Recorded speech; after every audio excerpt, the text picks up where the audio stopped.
Assalamualaikum warahmatullahi wabarakatuh. Nama saya Fitri Setiawati dari kelas pendidikan kimia B. Saya akan menjelaskan mengenai proses Bayer dan Hall-Héroult dalam alumina. Pembuatan aluminium terjadi dalam dua tahap. Yang pertama, proses Bayer merupakan proses pemurnian biji bauksit untuk memperoleh aluminium oksida alumina. Dan proses kedua yaitu Hall-Héroult merupakan proses peleburan aluminium oksida untuk menghasilkan aluminium murni. Tahapan dalam proses Bayer yaitu yang pertama, biji bauksit diambil dari tambang. Yang kedua, lalu biji bauksit tersebut dihancurkan atau dihaluskan secara mekanik. Selanjutnya, impurities atau pengotor dihilangkan dengan cara memanaskan serbuk bauksit dalam udara sehingga logam-logam lain teroksidasi, misalnya besi teroksidasi menjadi Fe2O3. Kemudian, serbuk biji yang telah dipanaskan direaksikan dengan soda kaustik atau larutan natrium hidroksida atau NaOH. Pekatan diproses di pabrik penggilingan untuk menghasilkan lumpur, suspensi berair yang mengandung partikel-partikel biji yang sangat halus. Selanjutnya, suspensi berair tadi dipompa ke digester, yaitu sebuah tangki yang berfungsi seperti panci presto. Larutan ini diproses pada suhu dan tekanan yang tinggi untuk melarutkan alumina dalam biji. Larutan dipanaskan sampai 110 hingga 270 derajat Celcius dan dengan tekanan 50 lb per dalam 2 atau 340 kPa. Kondisi ini dilakukan selama sekitar setengah jam atau hingga beberapa jam. Pada prosesnya, penambahan NaOH dilakukan untuk memastikan bahwa seluruh senyawa aluminium yang terkandung terlarut. Proses ini akan memisahkan biji dari kotoran yang tidak larut seperti senyawa silika, besi, dan titanium. Selanjutnya, larutan panas dilewatkan melalui serangkaian tangki. Larutan kemudian dipompa ke dalam tangki pengendapan. Larutan SiO3 2- dan AlOH4- akan ditampung. Ketika suspensi berair berada di dalam tangki ini, pengotor yang tidak larut dalam NaOH akan mengendap di bagian bawah tangki. Residu atau disebut red mud atau lumpur merah yang terakumulasi di dasar tangki terdiri dari pasir halus, oksida besi, dan oksida dari unsur lain seperti titanium. Al2O3 dan SiO2 akan larut, sedangkan Fe2O3 dan pengotor lainnya tidak larut atau mengendap. Al2O3 ditambah 2OH- ditambah 3H2O menghasilkan.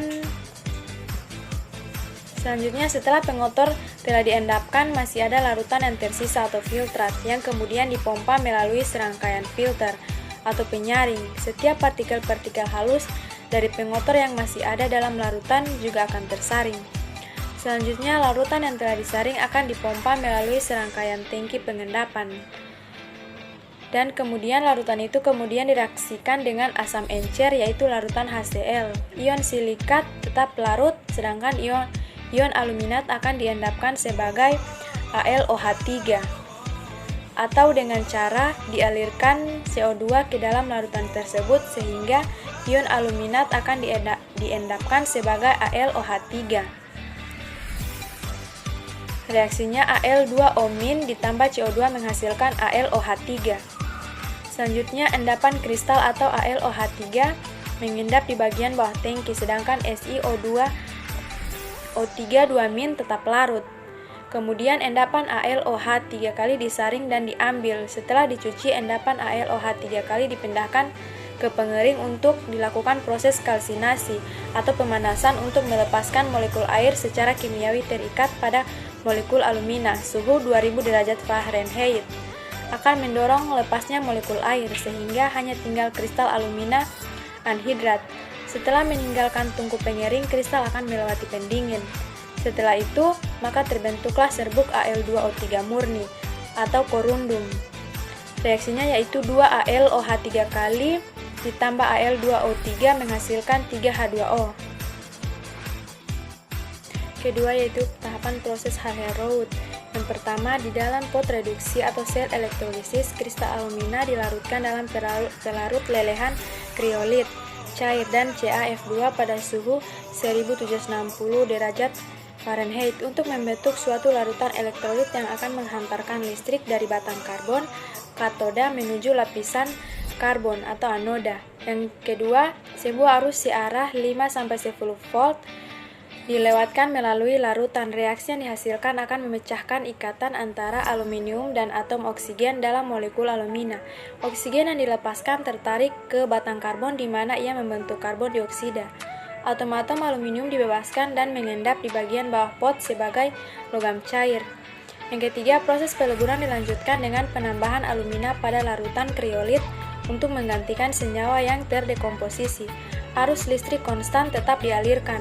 Panas yang berasal dari aliran listrik menjaga agar isi pot tetap berada pada keadaan cair. Yang keempat, lelehan aluminium murni terkumpul di bawah pot. Dan yang kelima, lelehan yang sudah terkumpul ini dipindahkan ke tungku penyimpanan dan kemudian dituangkan ke dalam cetakan sebagai batangan atau lempengan. Selanjutnya, ketiga logam diisi ke dalam cetakan, bagian luar cetakan didinginkan dengan air yang menyebabkan aluminium menjadi padat. Selanjutnya, logam murni yang padat dapat dibentuk dengan penggergajian sesuai dengan kebutuhan. Dengan proses Hall-Héroult ini, aluminium diproduksi secara massal dan murah.